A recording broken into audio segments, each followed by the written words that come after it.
కాదు,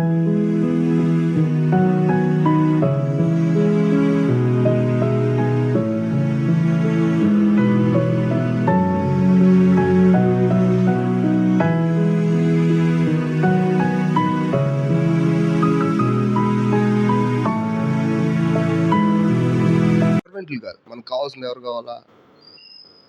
ప్రతి అవయవాలు కావాలా. ప్రతి అవయవం దాని పరిమాణం చొప్పున పని చేయాలా. అప్పుడే చూడండి, మీరు కూడా మన లైఫ్లో మనకు కావాల్సిన మన స్నేహితులు మనం చెప్పిన మాట వింటున్నారంటే వాళ్ళకి అసలు మనం విలువ ఇవ్వం కదా. ఎందుకని? మనం చెప్పిన మాట వింటారు ఎంతసేపు, వాళ్ళకంటూ ఒక సొంత అభిప్రాయం ఉండదు. అలాంటప్పుడు ఏం జరిగింది తెలిసే, ఒకసారి మీరు చెప్పకూడదేమో ఇవన్నీ నేను ఇట్లాంటి పనులు చేస్తూ ఉంటాను. మాచర్ల సేవకుడు నేను చాలా సంవత్సరాలు కలిసి ఉన్నాం, అంటే బాగా ధన్యతలు ఉండేవాడు. అలాంటప్పుడు ఒకసారి నాకు బాగా కోపం తెప్పించు. ఎందుకని? అభిప్రాయ భేదం వచ్చింది మా ఇద్దరికి. అప్పుడు అన్న మనం టీ తాగుదాం అంటే నీ ఇష్టం, ఫ్యాన్ అయినంటే నీ ఇష్టం, తొలిపోయినంటే నీ ఇష్టం అంటే నీ ఇష్టమే. ఇక ఎంతసేపు కోపం వచ్చేవాడంటే అసలు మనిషివే కాదంటే మాట్లాడతావు ఏంటంటే, నువ్వు నా అభిప్రాయాన్ని గౌరవించలేనప్పుడు ఇంక నన్ను ఎందుకు అడుగుతున్నావు నువ్వు? యాక్చువల్గా సరైన సమయం వచ్చినప్పుడు నువ్వేం చేస్తావు? నీ ఇష్టమే చేస్తున్నావు, నా ఇష్టం చేయట్లేదు కదా నువ్వు. అట్టేటప్పుడు అట్ట జరుగుతుందా అని అర్థం కాదు అప్పుడు దాకా. అప్పుడు ఏం జరిగింది? నిజమే, అట్లా ఉండకూడదు కదా. ఈ దినాల్లో డామినేట్ చేయడమే అంతా వాస్తవానికి. నాకు అట్టటోళ్ళు కావాలి, నాకు అట్టటోళ్ళే కావాలి. ఎంతసేపు పడతాను ఊరకు, నేను నీ సంతోషం ఎగిరిపోద్ది అసలు. నీకు తెలుసో లేదో, దేవుడు ఎంత తెలివైనోడంటే ఈ 4 లేకపోతే ఈ బల్ల నిలబడతాం. అట్టనే మన మధ్యలో ఉన్న ప్రతి వాళ్ళు వాళ్ళ సొంత వివేకాన్ని దేవుడి మీద ఆధారపడి పని చేయకపోతే మనకు సంతోషమే లేదు. గుర్తుపెట్టుకోవాలి. మాట వినేవాళ్ళు, ఎవరు మాట వినేవాళ్ళు? దేవుడి మాట వినేవాళ్ళు కావాలి మనకి. అర్థం చేసుకోగలిగి దానికోసం పనిచేసేవాళ్ళు కావాలి. అంతేగాని చెప్పిన మాట కంట్రోల్గా రోబోట్లో చేసేవాళ్ళు మనకి అవసరంలా. రోబోట్లు మనకు కావాలా? అవసరంలా. సంఘం ఇప్పుడు అట్లాంటిది.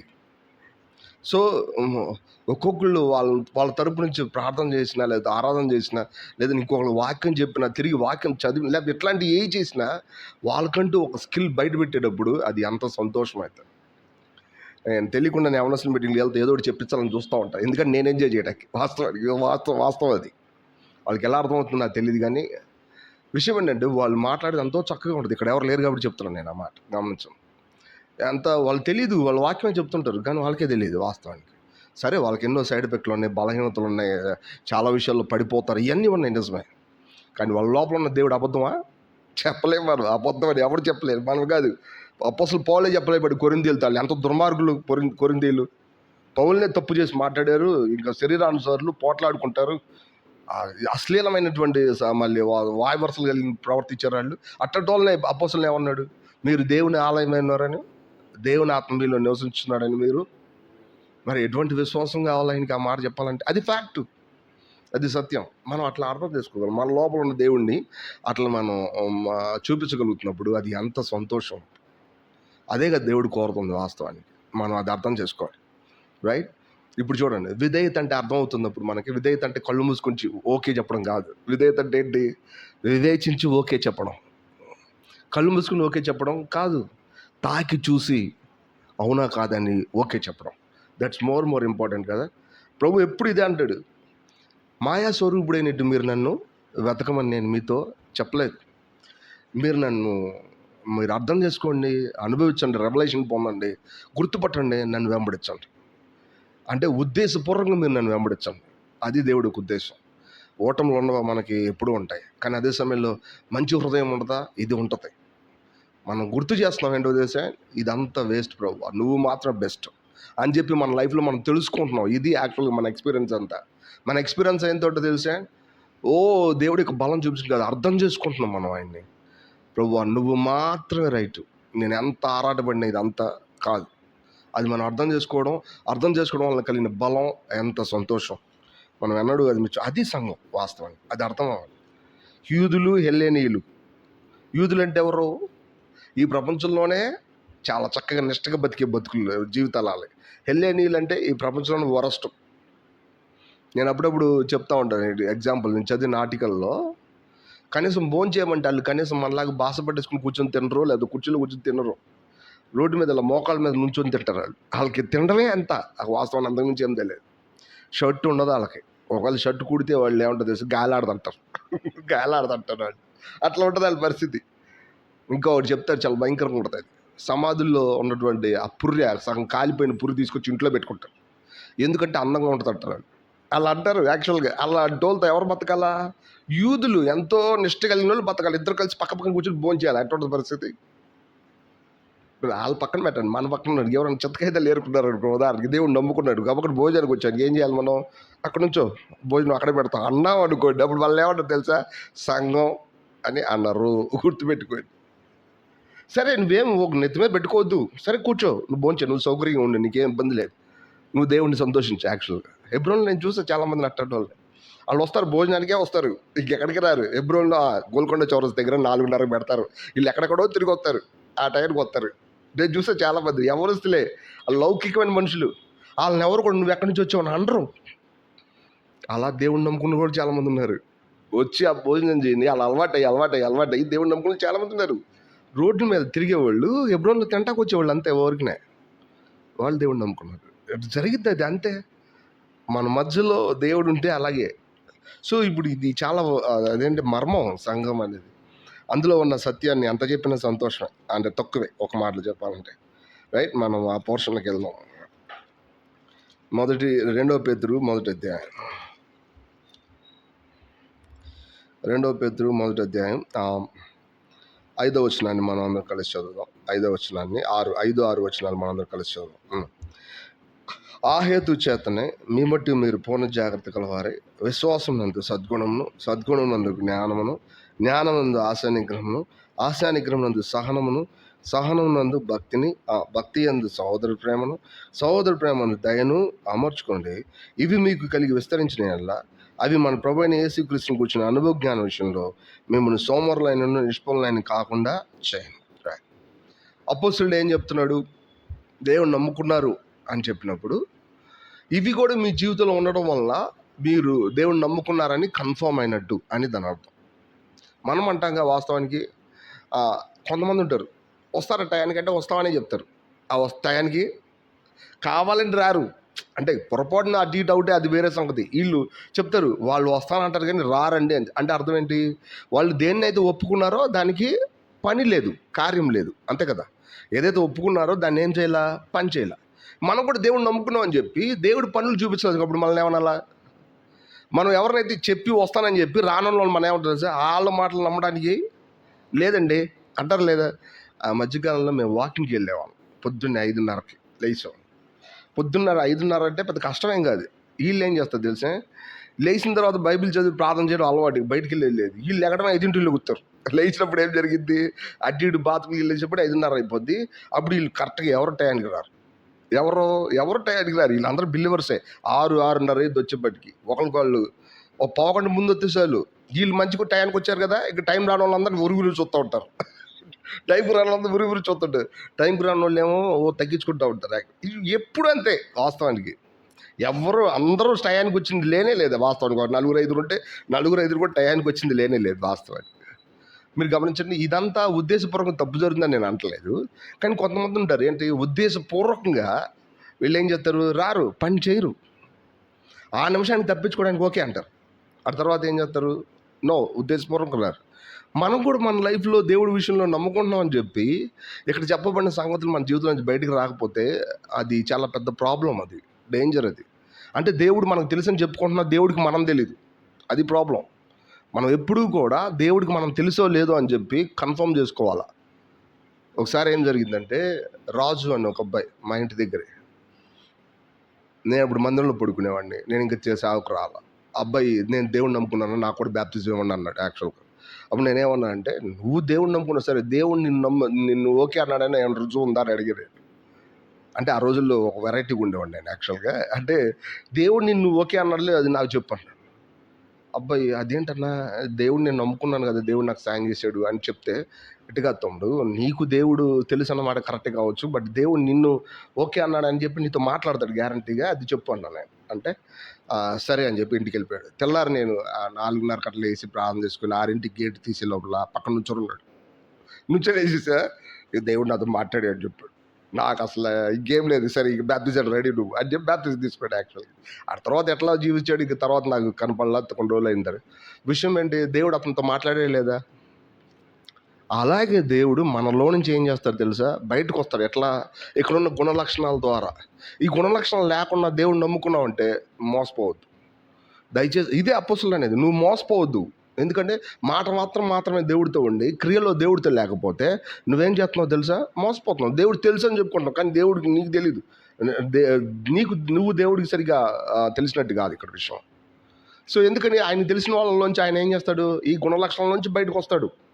ఈ గుణ లక్షణాలు ఏంటి చూడండి. వాస్తవానికి అక్కడ ఏమున్నాయంటే, ఆ హేతు చేతనే మీ మట్టి మీరు పూర్ణ జాగ్రత్త గలవారే మీ విశ్వాసం కలిగి ఉంటారు. అంటే దేవుడు చెప్పిన వాటిని వాళ్ళ జీవితంలో కలిగి ఉండేలా ప్రయత్నం చేస్తూ ఉంటారు. ఎంతసేపు విశ్వాసం నందు సద్గుణం కలిగి ఉంటారు. అంటే సొంత వైఖరి వైపు తిరిగిపోయి సొంత విషయాల వైపు చూసుకొని తమకున్న ఆశలు, తమకున్న మరి సొంత విశ్వాసాలు మాత్రమే కలిగి ఉండకుండా దేవుడి యొక్క మనసు ఎరిగిన వారే దేవుని చూపిస్తూ ఉంటారు. యాక్చువల్గా ఒక మాటలు ఉదాహరణ చూడండి. మన ఇంట్లో పిల్లలు ఉన్నారనుకోండి, 3-4 పిల్లలు.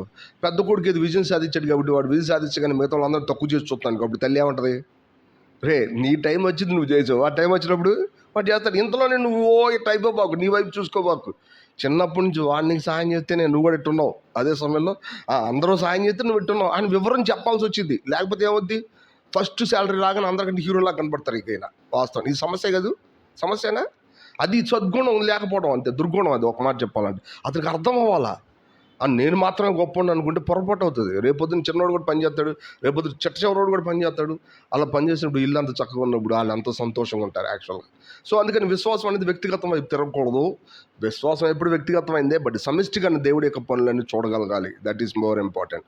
విశ్వాసం నందు సద్గుణం నందు జ్ఞానం ఉండాలి. జ్ఞానం అంటే ఏంటి వాస్తవానికి అంటే అన్ని విషయాలు ఎరగలిగిన వాళ్ళు ఉండాలి. అన్ని విషయాలు అంటే దేవుడు ఎటు పక్కగా పని చేస్తాడు, ఆ పక్కగా పని చేస్తే ఆయన మనలోంచి బయటకు వచ్చినప్పుడు ఎట్లా ఉంటుంది అనే సంగతి వాళ్ళకి అర్థం అవ్వాలి. లేకపోతే ఏమవుద్ది, ఒకడు తన సొంత వ్యక్తిత్వంలో నుంచి ఒక పని చేసి ఇది అది ఒకటే అని చెప్పి క్లారిటీ చేస్తాడు.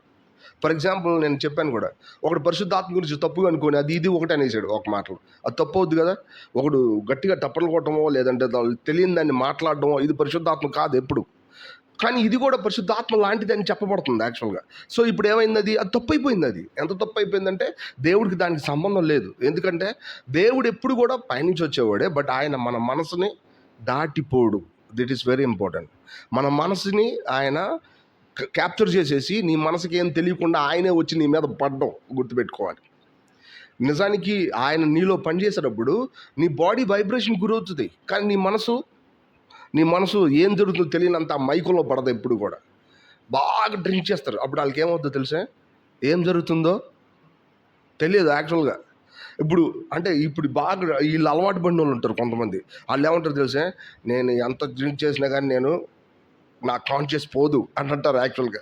కానీ ఇంకొంతమంది ఉంటారు బాగా డ్రింక్ చేసిన తర్వాత ఏమవుతుంది, వీళ్ళే బాగా డ్రింక్ చేసిన తర్వాత ఇంకేముండదు, పడిపోయి ఇట్లా ఉంటారు, బాడీ ఇట్లా ఉంటారు. యాక్చువల్గా క్రిస్టియన్ లైఫ్ అలాంటిది కాదు. ఎప్పుడు కూడా దేవుడు ఎప్పుడు ఎట్లాంటి వాడు తెలుసా, ఆయన మీద పడినా కూడా ఎట్లా ఉంటుందో తెలుసా, నువ్వేంటో నీకు బాగా తెలుసు. కావాలంటే నువ్వు ఆయన ఇక్కడి నుంచి వెళ్ళిపో అని చెప్పొచ్చు. నువ్వు ఇక్కడి నుంచి వెళ్ళిపో, ఇప్పుడు నాకు వద్దు అని చెప్తే వెళ్ళిపోతాడు ఆయన. ఎందుకంటే ఆయన ఇష్టపూర్వకంగానే పనిచేస్తాడు యాక్చువల్గా. ఇది వెరీ వెరీ ఇంపార్టెంట్. ఇది ఎప్పుడైనా దీన్ని మనం పరీక్షించుకోవాలి, లేకపోతే ఈ జ్ఞానం తప్పు అయిపోద్ది. గుర్తుపెట్టుకోవాలి. ప్రపంచం అంతా ఫాలో అయినా సరే ఇది తప్పే, గుర్తుపెట్టుకోవాలి. ఈ ప్రపంచం అంతా ఒక పక్కన ఉండి నేను ఒక్కడనే పక్కన ఉన్నా కానీ నేను దాన్ని నమ్మను. ఎందుకో తెలుసే, దేవుడు ఎన్నడూ కూడా నీకు బదులు నీ జీవితాన్ని ఆక్రమించడం. నీకంటే ఏమి ఇచ్చాడు తెలుసా, ఒక వ్యక్తిత్వాన్ని ఇచ్చాడు ఆయన. నీ వ్యక్తిత్వంతో నువ్వు ఆ పండుని నిర్ణయించి దాన్ని కోసుకొని తినవచ్చు. నువ్వు ఏ పండు ఆ పండు, మంచి చెల్లు తెలియని చూపు. నీకు బదులు ఆయన వచ్చి వెంటనే ఆపేసి ఈ పండు తిను అని చెప్పి నీ మీద బలాత్కారం చేయడు ఆయన. మరి ఇక్కడ ఏం జరుగుతుంది, బలాత్కారం జరుగుతుంది. నీ మీద ఏం జరుగుతుందో తెలియట్లా. దేవుడు వచ్చి పడ్డాడు, అది చచ్చిపోయిన కింద అంతా అయిపోయిన తర్వాత హాస్పిటల్ తీసుకెళ్తున్నారు. ఎందుకు, ఏం జరుగుతుందో తెలియట్లా, ఏం జరుగుతుందో తెలియట్లా. ఇది దేవుడు కాదు, జ్ఞానం లేకపోవడం. ఇదంతా ఏంటో తెలుసా, జ్ఞానం లేకపోవడం. ఆత్మ సంబంధంగా దేవుడు మీద పడితే ఎలా ఉంటుంది, లేదా దేవుడు పరిశుద్ధాత్మ నింపుదల ఉంటే ఎలా ఉంటుంది అనేది లేఖనాల్లో క్లారిటీగా ఉంది. భాష అనేదాన్ని పట్టుకొని ఆ భాష ఏంటో కూడా తెలియదు, ఎట్లా ఉంటుందో కూడా తెలియదు, దాని గురించి లేఖనం ఏం చెప్తుందో కూడా దానికి క్లారిటీ అవసరం లేదు ఎవరు కాదు. దాన్ని కొంచెం ఎమోషన్ రాగానే నోటుకొచ్చింది మాట్లాడడం, అది దేవుడు అని చెప్పడం పరిపాటి అయింది వాస్తవానికి. నువ్వు అమర్యాదగా నడుచుకుంటే దేవుడి సన్నిధిలో అది దేవుడు ఎట్టవుతాడు? సొలొమోను తన సింహాసనం మీద చక్కగా కొలువుదీరి ఉన్నప్పుడు ఎవరో ఒకళ్ళు వచ్చి ఓ పెద్ద పెద్ద కేకలేస్తా, సొలొమోనా నీకు వందనాలు గ్లోరీ అన్నాడు. సొలొమోను ఊరుకుంటాడా? తీసుకెళ్ళి పక్కన కూర్చోబెట్టండి, జైల్లో వేయమంటారు. సొలొమోను ఏమంటో తెలుసా? గ్లోరీ గ్లోరీ అన్నాడు అనుకో, ఏమంటారు తెలుసా? సొలొమోను ముందు ఆయన పట్టుకెళ్ళి లోపల బయట అన్నాడు. సొలొమోన్ దగ్గర ఎట్లా ఉండాలి తెలుసా? చాలా క్లారిటీగా ఉండాలా. నీ సమయం వచ్చే వరకు వెయిట్ చేయాలా.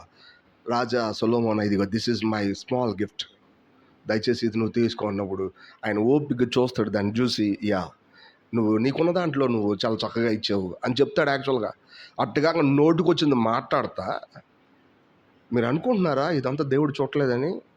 ఒక మనుషుడు ఉద్దేశపూర్వకంగా తప్పుగా మాట్లాడితే మనుషులే కోపడతారే, అట్లాంటి దేవుడి ముందు నీ ఇష్టానికి మాట్లాడతావా?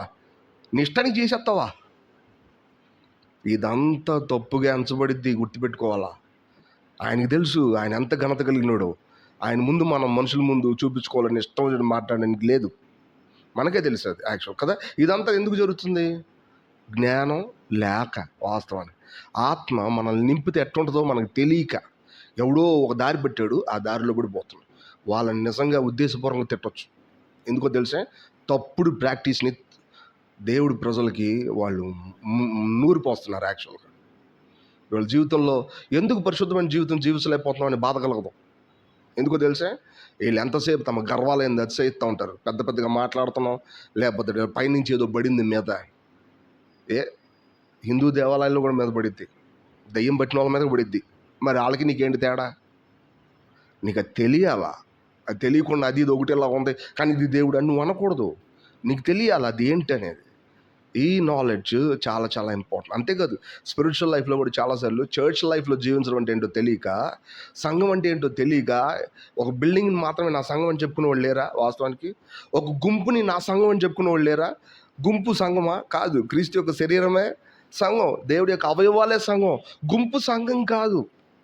మనం అందరూ గుంపుగా సంఘంగా ఉండడానికి పిలువబడ్డాం నిజమే, కానీ సంఘంగా ఉండి ప్రాక్టీస్ చేయకపోతే మళ్ళీ తిరిగి మనం ఎక్కడ వెళ్దాం? సంఘంలో ఇంకా ప్రవేశించలేదు మనం. నీకు శిరస్సు యొక్క ఆధీనంలో ఉండి దేవుడి యొక్క కృపను అనుసరించి పనిచేయడం అంటే ఏంటో దేవుడి ప్రజల మధ్య నీకు తెలియకపోతే నువ్వు సింపుల్గా ఏమంటావు తెలుసా? ఇది నా వల్ల కలిగింది, ఇది నా వల్ల కలిగింది అంటావు. అప్పుడు వెంటనే సంఘం యొక్క ఏమైంది, దాని యొక్క ప్రణాళిక అంతా ఏమైంది తెలుసా? పాడవుతుంది. దేవుడు ఎప్పుడు కూడా సంఘాన్ని ఆయన శిరసత్వం కింద ఉండేటట్టు చేసినప్పుడు వీళ్ళందరూ కలిసి శత్రువుని ఎదిరించాలనే జ్ఞానం వీళ్ళకి కావాలా. యాక్చువల్గా సాటి అవయవాలుగా కలిసి ఉండాలనే జ్ఞానం వీళ్ళకి కావాలా. ఈ జ్ఞానం అనేది ఇంపార్టెంట్. విశ్వాసం నందు సద్గుణం నందు జ్ఞానం కావాలా. ఇప్పుడు జ్ఞానం నందు ఏముంది అక్కడ? ఆశ, నిగ్రహం. యాక్చువల్గా ఇప్పుడు జ్ఞానం ఉంది, అన్ని విషయాలు తెలిసాయి, సంగతులన్నీ. ఇప్పుడు దేవుడికి వాగ్దానం పైన చెప్పినట్టు దేవుడు వాగ్దానం మనకి ఇచ్చాడు, ఇది వెంటనే నెరవేరలా. అప్పుడు ఏం చేయాలా? కంగారు పడిపోకూడదు. వాస్తవానికి ఏం చేయాలా? కంగారు పడిపోకూడదు. ఆశ, నిగ్రహం కలిగి ఉండాలి. నిజమే, నీకు విశ్వాసం ఉంది, మంచి విశ్వాసం, పైన నేను జరుగుతున్నాయని అర్థం. వాస్తవానికి విశ్వాసం నందు సద్గుణం ఉంది, సద్గుణం నందు జ్ఞానం ఉంది. ఇప్పుడు ఈ మూడు జరుగుతున్నప్పుడు ఇంకేముంది? నెక్స్ట్ ఆశ, నిగ్రహం అనమాట. అంటే విశ్వాసం ఉంది, నీకు సద్గుణం కూడా ఉంది, జ్ఞానం కూడా ఉంది. వాస్తవానికి ఇప్పుడు ఏం లేదంటే, వాస్తవానికి ఆశ, నిగ్రహం అంటే ఏంటి? సరైన టైం వచ్చే వరకు కూడా దేవుడు మనల్ని ఏం చేస్తాడంటే ప్రిపేర్ చేస్తాడు. యాక్చువల్గా డేవిడ్ ఉన్నాడు, వాగ్దానం లేదా? ఆయనకి ఉంది. దేవుడు సమూయేలు ద్వారా అతన్ని అభిషేకించలేదా? అభిషేకించాడు. వెంటనే రాజు అయ్యాడా? అవ్వలేదు. అతను ప్రిపేర్ అయ్యే వరకు కూడా అతను పరిగెత్తాడు. యాక్చువల్గా ఒక టెర్రరిస్ట్ పరిగెత్తాడు యాక్చువల్గా. కానీ నిజానికి సమయం వచ్చే వరకు అతనికి ఏం కావాలా? ఆశ, నిగ్రహం కావాలా. తను దేని మీద ఆశపడుతున్నాడు, తనకు నిగ్రహం కావాలా. ఇప్పుడు నాకు ఆశ లేదండి, దేవుడు ఇచ్చినప్పుడు ఇస్తాడన్నాను, అది మళ్ళీ తప్పు. మళ్ళా గుర్తుపెట్టుకోవాలి, దేవుడు ఇచ్చిందని నువ్వు ఆశపడాలా. నువ్వు ఆశపడకపోతే ఎలాగా? దేవుడు వాగ్దానం ఇచ్చాడు, నువ్వు దాన్ని ఎదురు చూడవా? దాని మీద ఆశపడవా? కావాలా? నువ్వు దేవుడు ఇవ్వని దాన్ని నువ్వు ఆశపడకూడదు. గుర్తుపెట్టుకోవాలి, దేవుడు ఇచ్చిందని నువ్వేం చేయాలా? ఆశపడాలా. దానికోసం ఎదురు చూడాలి. ఎట్ ద సేమ్ టైం దేవుడికి ఏం చేయాలా? నిగ్రహం కలిగి ఆ విషయంలో నేను ఇంకెక్కడ సెటరేట్ అయ్యో ఆ విషయాల గురించి మనం ఏం చేయాలా? చక్కబెట్టుకోవాలా. ఇది మన లైఫ్లో చాలా చాలా ఇంపార్టెంట్. హెబ్రీయులు తమ లైఫ్లో చాలా కష్టాలు పడేటప్పుడు అపోస్తలుడు పౌలు ఏమన్నాడు తెలుసా? దయచేసి మీరు ఓర్చుకుంటున్నారు సరే, కానీ వాగ్దానం పొందు నిమిత్తం మీకు ఓర్మి ఎంతో అవసరం. ఇక్కడ సెల్ఫ్ కంట్రోల్ అని ఇంగ్లీష్లో రాసింది యాక్చువల్గా. అట్ ద సేమ్ టైం ఇక్కడ ఏంటి తెలుసా? వాగ్దానం మీ జీవితంలో కంప్లీట్గా ప్రవర్తించి అది మీ మీద ఆక్యుపై చేయనట్లు మీకు ఏం కావాలంటే ఓర్మి. దట్ మీన్స్ ఇక్కడ ఉన్న పదం అదే, అక్కడ ఉన్న పదం అదే, బట్ ఇక్కడ ఉన్న పదం కూడా మనం పోల్చవచ్చు. ఇంకొంచెం పెద్ద గ్రీక్లో ఏం రాస్తుందంటే అదేంటంటే టెంపర్నెస్ అని, లేదంటే ఒక మాటలో అంటే ఒక మాటలు ఎట్లా అంటే కంట్రోల్ లేని వాళ్ళు కొంతమంది ఉంటారు. యాక్చువల్గా ఊరికనే కంట్రోల్ తప్పి మాట్లాడుతూ ఉంటారు. మితానుభవం లేని వాళ్ళు అని ఇట్లాంటి పదాలు వాడారు యాక్చువల్గా అక్కడ. కానీ ఇదంతా కూడా దీనికి సంబంధించిన విషయమే. మరి కొన్నిసార్లు ఎందుకని మన సబ్జెక్ట్కి అవతల ఉంది ఆ పదం. యాక్చువల్గా విషయం ఏంటంటే మనం దేవుడు దేనికోసం వాగ్దానం చేశాడు, దానికోసం ఆశపడేటప్పుడు we need to have self control. ఏంటది అంటే ప్రభు వాగ్దానం నెరవేర్చే వరకు కూడా మనం ఏం చేయాలంటే ఓపిక ఉండాలి. ఒకసారి ఆ వాక్యం చదువుతాం చూడండి. హెబ్రీయులు రాసిన పత్రిక 10వ అధ్యాయం. హెబ్రీయులు రాసిన పత్రిక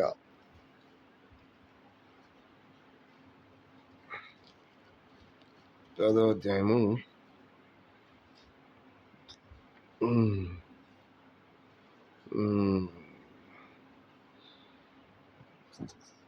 ఇది ఎంత చక్కటి మాట అది. 36 వచ్చిన చదువు.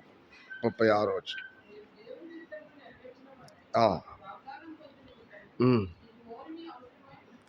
మీరు గమనించారా? హెబ్రీయులు చాలా కష్టాల్లో ఉన్నారు. వాళ్ళ జీవితంలో చాలా ప్రతికూలమైనటువంటి వాతావరణం తమ రక్త సంబంధం దగ్గర నుంచి వస్తుంది. వాళ్ళు కొట్టబడుతున్నారు, ఒక మాటలు చెప్పండి వెలివేయబడుతున్నారు, నీచంగా అవమానించబడుతున్నారు. ఎవరి దగ్గర నుంచి?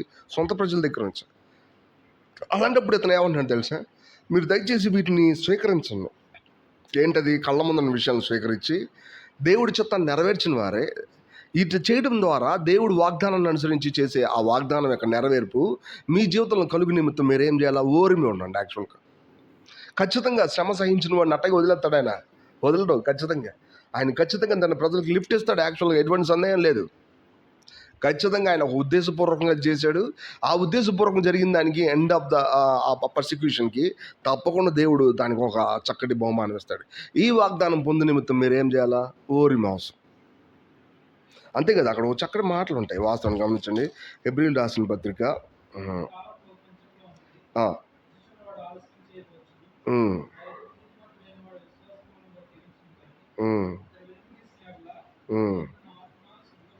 చాలు. వాస్తవానికి ఆ పదం దానికి సంబంధించింది అయినప్పటికీ కూడా మన సబ్జెక్ట్ కొంచెం స్కిప్ చేసి మనం ముందుకెళ్దాం. చూడండి 12వ అధ్యాయం. 12వ అధ్యాయము 11వ వచనం చదువుదాం. 12వ అధ్యాయం 11వ వచనం.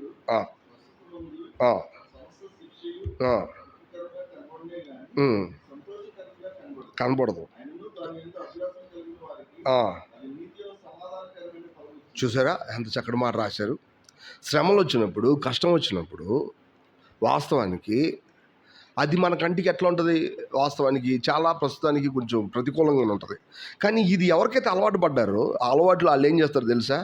ఎంతసేపు దేవుడి మీద ఆధారపడిపోయి నీతి అనే సమాధానకరమైన ఫలం ఇచ్చిద్దంట. యాక్చువల్గా పెరిగిపోయిన ఎంతో పెద్దదైన నీతి వాళ్ళకు ఉండిపోద్ది. యాక్చువల్గా అపొస్తలుల నాకు నీతి అనే నీతి కిరీటం ఇస్తానని చెప్పాడు. యాక్చువల్గా అంటే ఎల్లప్పుడూ ఎవరి మీద ఆధారపడుతున్నాడు ఆయన? వీళ్ళు కూడా తమ శిక్షణలో కూడా తమ అభ్యాసాల్లో కూడా ఎవరి మీద ఆధారపడుతున్నారు? దేవుడి మీద ఆధారపడుతున్నారు. నీతి అనే సమాధాన ఫలం ఇస్తాడు. వన్స్ నీతి అనేది మనకు ఆరోపిస్తే మనకు అసలు బాధ ఉండదు, ఒక మాటలో భయం ఉండదు, దేవుడితో మనం సరిగ్గా ఉన్నావా లేదా అనే ఫీల్ కూడా రాదు. యాక్చువల్గా ఎందుకంటే మనం ఎవరి మీద ఆధారపడుతున్నాం? ఇది ఎలా జరుగుతుందో తెలిసే? మనం ఎదుర్కొనే మన ఆ చిన్న పీరియడ్ దీర్ఘశాంతం, లేదా ఒక మాటలో దాన్ని ఏమంటామంటే సెల్ఫ్ కంట్రోల్, ఒక మాటలో ఆశా నిగ్రహం అనే ఆ చిన్న పీరియడ్లో మనకు వచ్చే పెద్ద అడ్వాంటేజ్ ఇది. డేవిడ్ అలా కాదా? ప్రతిసారి కష్టం వచ్చినప్పుడు ఎవరిని నమ్ముకున్నాడు? ఆయన దేవుణ్ణి నమ్ముకున్నాడు. యాక్చువల్గా అట్లా ఉన్నప్పుడు అతను తన హృదయంలో ఎంత బలంగా తయారైపోయాడంటే యాక్చువల్గా ఖచ్చితంగా దేవుడు నాకేం చేస్తాడంటే చెప్పింది నెరవేరుస్తాడు. అంతేకాదు నేను తప్పు చేయట్లేదు అనే ఒక రకమైన ఫీలింగు దావీదుకి పెద్దదైపోతూ ఉంటుంది. యాక్చువల్గా నేను చాలాసార్లు ఇట్లా అనుకుంటా. డేవిడ్ తన ప్రజలందరితో కలిసి బయలుదేరి వెళ్ళినప్పుడు అబిగేల్ ఉంటాడు కదా, అబిగేల్ వైఫ్ పేరు, ఆ హస్బెండ్ పేరు ఏంటంటే నాబాలు. రైట్. నాబాల్ ఎవరు? మంచోడా?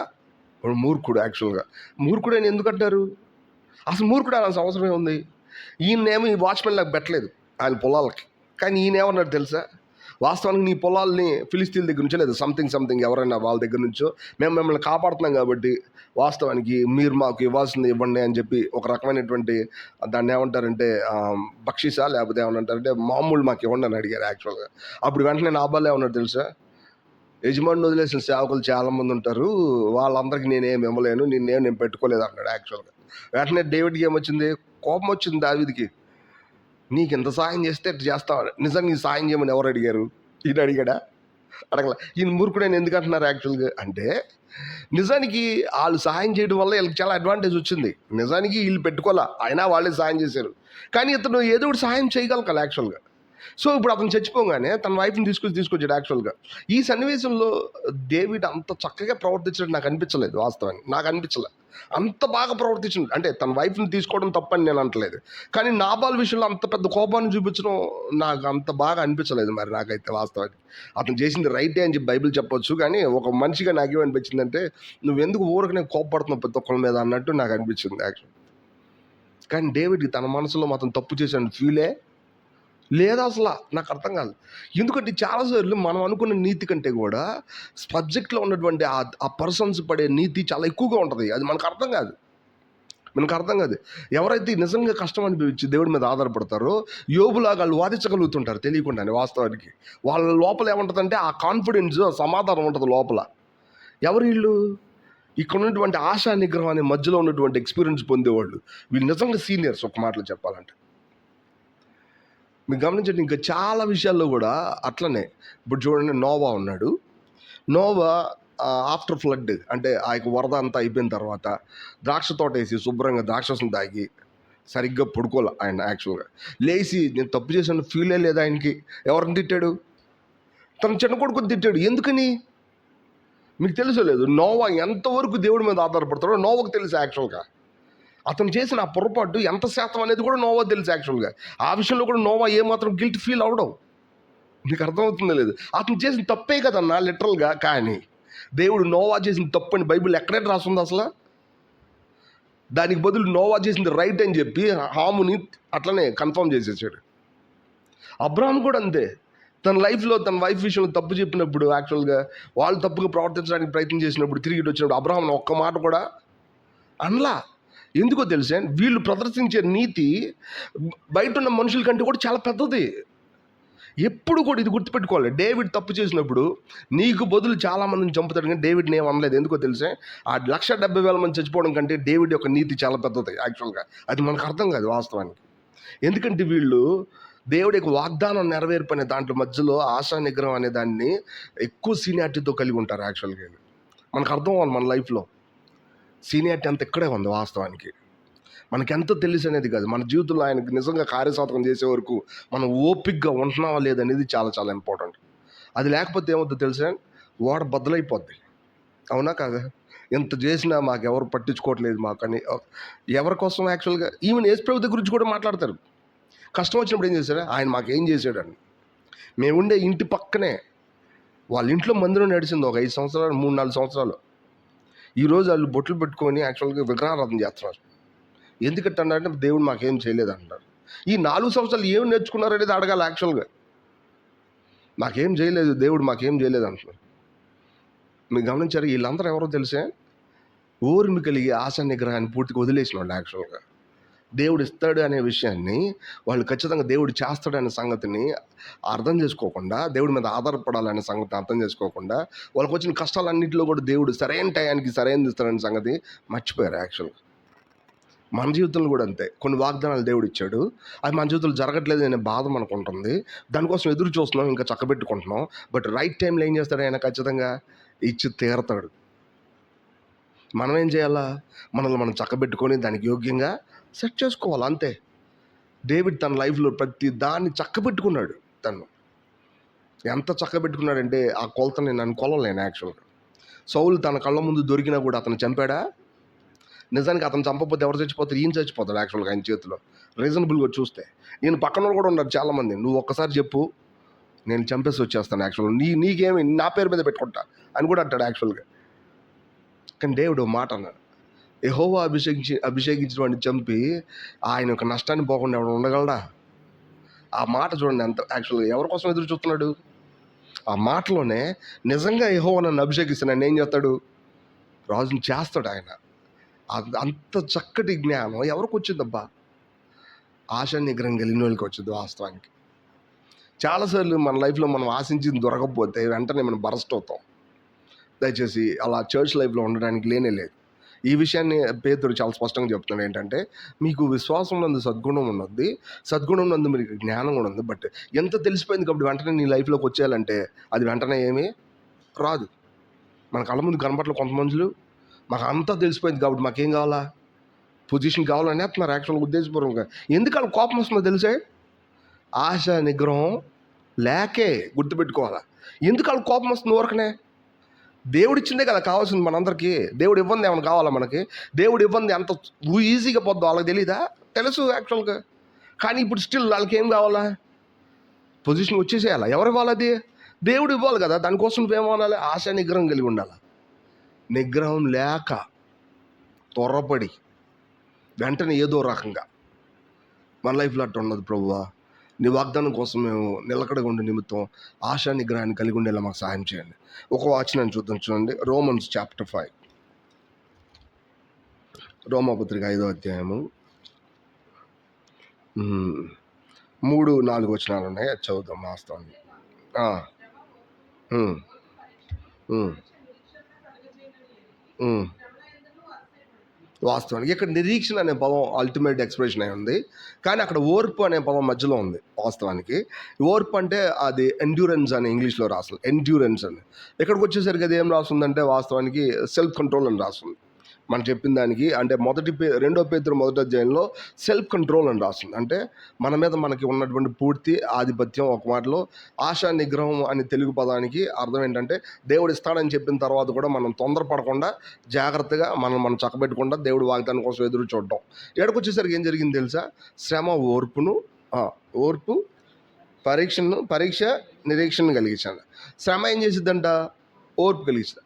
మీరు గమనించండి, ఇక్కడ ఉన్న సీక్వెన్స్ చాలా కష్టమైంది. ఎట్లా అంటే, మన జీవితంలో ఎక్కడికి బయటకు తప్పించుకోవడానికి వీలు లేకుండా చిన్న సందులో ఇరికిచ్చారనుకోండి, అప్పుడు మనం ఏం చేస్తాం? ఫస్ట్ ముందు ట్రై చేస్తాం, ఇట్లా ట్రై చేస్తాం. అర్థం అవుద్ది, మనం వెళ్ళడం కుదరదు. అప్పుడు ఏం చేయాలి? మనం ఎట్లా వెళ్ళాలని చెప్పి మెల్లగా ఎటు తిరుగుతాం సైడ్కి కదా. ఎటు తిరిగి మెల్లగా స్టెప్ బై స్టెప్ మళ్ళీ ఇంకా ఇరుక్కుంటాం అనుకోండి. అప్పుడు ఏం చేస్తాం? శ్రమ ఏం కలిగించింది తెలుసా మీకు? ఓర్పు కలిగించింది. అది త్వరపడి వెళ్ళకుండా. ఇప్పుడేం జరిగింది తెలుసా? దేవుడు వెంటనే దాన్ని కూడా టెస్ట్ చేస్తాడు, పరీక్ష పెడతాడు. అంటే ఏంటి? ఎంతవరకు నువ్వు ఉండగలవు అనేది. యాక్చువల్గా ఎంతవరకు ఉండగలవు మీరు గమనించండి. మీరు అలా కదిలి ఇంకా టైట్ అయిపోతున్నారు. అప్పుడు ఏం చేస్తారు తెలుసా? ఇప్పుడు మళ్ళీ టెస్ట్. ఎవరైనా వచ్చే వరకు కూడా ఏం చేస్తాం మనం? ఈ విషయం గురించి మన చివరి వరకు కూడా త్వరపడి ఇరుక్కోవడానికి ప్రయత్నం చేయం. అక్కడే నిలబడతాం. యాక్చువల్గా నిలబడి ఎవరైనా సహాయం కోసం ఎదురు చూస్తూ ఉంటాం. యాక్చువల్గా ఇదంతా ఏంటో తెలుసా? మన లైఫ్లో మనకు పూర్తి కంట్రోల్ అనమాట. నిజానికి చివరిలో నిరీక్షణ అనేది వచ్చింది. అది ఎలాంటిదో తెలుసా? దేవుడు నీ కోసం ఏర్పాటు చేసిన దారి ప్రస్తుతానికి ఇరుకే, కానీ అదేమవుద్ది? రేపొద్దున పెద్దది విశాలం అయిపోద్ది. అది జీవ మార్గం వాస్తవానికి. కానీ విషయం ఏంటంటే, నిరీక్షణ అనేది ఇక్కడే అనుభవించే అంతగా గొప్పగా పెద్ద. అదే దాని వెనకాల ఉన్నది విశ్వాసం. ఒక మాటలో ఆ నిరీక్షణ అనుభవించడమే, దాన్ని ఇక్కడ విశ్వాసం అని పేరు పెడతాం అంతే మనం. అందుకే నిరీక్షింపబడి వాటి యొక్క నిజస్వరూపమే విశ్వాసం. వాస్తవానికి నిరీక్షణ ఏంటి? నిత్య జీవం, దేవుణ్ణి అనుభవించడం, అది నిరీక్షణ. ఆ నిరీక్షణ ఎక్కడ అనుభవిస్తాం తెలుసా? శ్రమ వచ్చినప్పుడు, ఓర్పు వచ్చినప్పుడు, పరీక్ష వచ్చినప్పుడు. ఇప్పుడు దీన్ని ఎవరు పోగొట్టుకుంటారు? నేను అడగనివ్వండి. సెల్ఫ్ కంట్రోల్కు మన కోసం దేవుడు ఇచ్చే ఈ ఛాన్స్ ఎంత గొప్పది యాక్చువల్గా. అందుకే అక్కడ కింద రాసి ఉంచండి, ఎంత చక్కగా ఉంటుంది. 5వ వచనం లేదు 4వ వచనం ఎండింగ్ కూడా చదవచ్చు మనం. శ్రమ ఓర్పు పరీక్ష నిరీక్షను కలగజేయని ఎరిగి. అది ఎంత పెద్ద మాట చూడండి. శ్రమల యందు నేను గమనించాను లేదు, ఒక్కసారి మనం కష్టపడిన ఒక సంవత్సరం శ్రమ పడ్డాం, ఆ సంవత్సరం దాటిన తర్వాత ఒక్కసారి ఆ సంవత్సరం వైపు చూడండి, ఎంత బలం ఉంటుందో తెలుసా మీలో. ఎందుకంటే ఆ కష్టాలను పడింది ఎవరు? మీరే. యాకోబు చెప్పలే? తన చివరి 17 సంవత్సరాలు మొత్తం చూసుకుంటే అన్ని కష్టాలే. ఇప్పుడు అతను ఎంత గట్టిగా ఎంత బలం ఉంటాడు తెలుసా? మన లైఫ్లో అంతే. ఒక సంవత్సరం పాటు ఎన్నో కష్టాలు పడ్డాం. ఇంత కష్టంలో దేవుడు నిన్ను ఎంత బలవంతం చేసావని నీకు అర్థమైతే, ఎవరైనా చిన్నదానికి బాధపడితే, తమ్ముడు బాధపడబాకు, ఆ మాటలో ఎంత సీనియారిటీ ఉంటుందో తెలుసా? తమ్ముడు బాధపడబాకు, దేవుడు ఖచ్చితంగా నీకు సాయం చేస్తాడు. అతనికి అర్థం కాకపోవచ్చు, కోపం రావచ్చు, కానీ ఆ మాటలో ఎంత సీనియారిటీ ఉంటుందో తెలుసా? నీకేం జరగలా, నువ్వు జస్ట్ అందులోనే ఉన్నావు, భయపడబాకు అనే మాట ఎంత కాన్ఫిడెన్స్తో మాట్లాడుతుంది ఆ మాట ఎవరైనా సరే. వాస్తవానికి మన లైఫ్లో అది అందుకనే శ్రమల యందును మనం ఏం చేస్తామంట, అతిశయపడతామంట. శ్రమల యందు కూడా ఏం చేయాలా, అతిశయం. ఎందుకంటే మనకేం జరిగిద్ది, శ్రమల్లో చిట్ట చివరికి ఎవరు కనబడతారు, దేవుడు కనబడతాడు. ఆశ నిగ్రహం, ఒకరోజు నీ ఆశ నెరవేర్చబడిద్ది యాక్చువల్గా. అప్పుడు నువ్వేం చేస్తావు తెలుసా, తృప్తిగా ఉంటావు. హెబ్రీలు చెప్పలేదా, నీతిని కార్యసాధన చేసేవాడికి నీతి ద్వారా సమాధానం అనే ఫలము, నీతి అనే సమాధాన ఫలం. శ్రమల యందు వారి జీవితాన్ని కార్యసాధకం చేసుకునే వాళ్ళందరూ కూడా నీతి అనే సమాధాన ఫలాన్ని ఏంటంటే వాళ్ళు పొందుతారు. యాక్చువల్ మన లైఫ్లో గుర్తుపెట్టుకోవాలా, వాగ్దానం వచ్చింది, దానికి కావాల్సిన అర్హత ఉంది కూడా మనకు అనిపించవచ్చు. బట్ దేవుడు ఒకవేళ వెంటనే అది మనకి ఇవ్వకపోవచ్చు. కానీ మనం ఏం చేయాలా, నిగ్రహం కలిగి దానికోసం మళ్ళీ చక్కబెట్టుకుంటూ ఉండాలి. ఇటువంటి వైఖరి ఎంతో మెచ్యూరిటీ. దేవుడు తప్పకుండా మనలో ప్రతి ఒక్కరికి అది అనుగ్రహిస్తాడు. ఒకవేళ మనం చూసుకున్నప్పుడు ఒకవేళ తొందరపడ్డామేమో ఎక్కడన్నా, అంటే ఎవరి ముందు అనలేదు, మనలో మనమే నీళ్ళు వదిలేసాం. నేనన్నాను చాలాసార్లు, ఇంక సేవలేదు ఇవ్వలేదు వెళ్ళిపోతాం అని నేనన్నా. యాక్చువల్గా నాకు ఇప్పటికీ సిగ్గుపడ్డాను నేను ఆ విషయం. అప్పుడు ఏం జరగాల, అయిపోయింది, అంటే నాకు అంతకుమించి ఇంకేం లేదన్నట్టు. నాకు ఇక్కడ ఏంటంటే దేవుడు ఆయన ముందు నేను ఎప్పుడు కూడా మంచోడిని కాదు. ఎందుకని, ఆయన నన్ను యేసుక్రీస్తు అనే లెన్స్లో చూస్తేనే నేనేమవుతాను, మంచోడిని అవుతాను. ఎవరైనా అంతే. ఆయనతో నాకు ఇబ్బంది లేదు. ఇబ్బంది అంటే ఎవరితో తెలుసా, చర్చ్ అనే ప్రజలతోనే ఇబ్బంది. యాక్చువల్గా వీళ్ళెవరు నన్ను యేసుక్రీస్తు అనే లెన్స్తో చూడరు. ఎంతసేపు వాళ్ళు పెట్టుకున్న లెన్స్లో చూస్తూ ఉంటారు. అటు చూసినప్పుడు నన్ను బాధపెడతారయ్యా, నేను బాధపడతాను. యాక్చువల్గా వాళ్ళు మళ్ళీ నన్ను తృణీకరిస్తారు, కాబట్టి నేను వద్దు అని అనుకున్న రోజులు అనమాట అవి వాస్తవానికి. ఆ తర్వాత దేవుడు కొన్ని పరిస్థితులు తీసుకెళ్ళినప్పుడు, ఎవరో అనుకుంటే ఏముంది నీకు, వాస్తవానికి నువ్వు ఆల్రెడీ చచ్చావు. ఎవరిలో, యేసుప్రభువులో చచ్చిపోయావు. ఆల్రెడీ నువ్వు ఎవరి కోసం బతుకుతున్నావు, వాళ్ళ కోసం బతుకుతున్నావు. వాళ్ళు నన్ను అన్న వాళ్ళు నిన్ను అంటారు, పెద్ద విషయం ఏముంది. యాక్చువల్గా ఆయన అనలేదా, ఆయన ద్వారా స్వస్థత పొందిన వాళ్ళు ఆయన ఏమన్నారు, సులువేయమన్నారు. యాక్చువల్గా అంతకంటే పెద్ద మాటలు అంటారు, నిన్ను ఏమన్నా అంటారు కదా. అప్పుడు అర్థమైంది అనుకోండి, ఆ బలం వచ్చేటానికి కొంచెం టైం పట్టిద్ది. నాకు కూడా ఎవరికైనా టైం పట్టింది. ఈ టైంలో మనం కొంచెం బలపడతాం. యాక్చువల్గా బలపడి లేదు ఇప్పుడు నీ కోసం ఏదైనా పర్వాలేదు అనే ఒక స్టేజ్, ఆ బలం అనేది యాక్చువల్గా దేవుడి ద్వారా మనం పొందుతాం. వాస్తవానికి నాకు మాత్రం కదా, అందరికీ వచ్చేది అది. దేవుడి మీద ఆధారపడతాం, ప్రతి ఒక్కరికి వచ్చేది యాక్చువల్గా.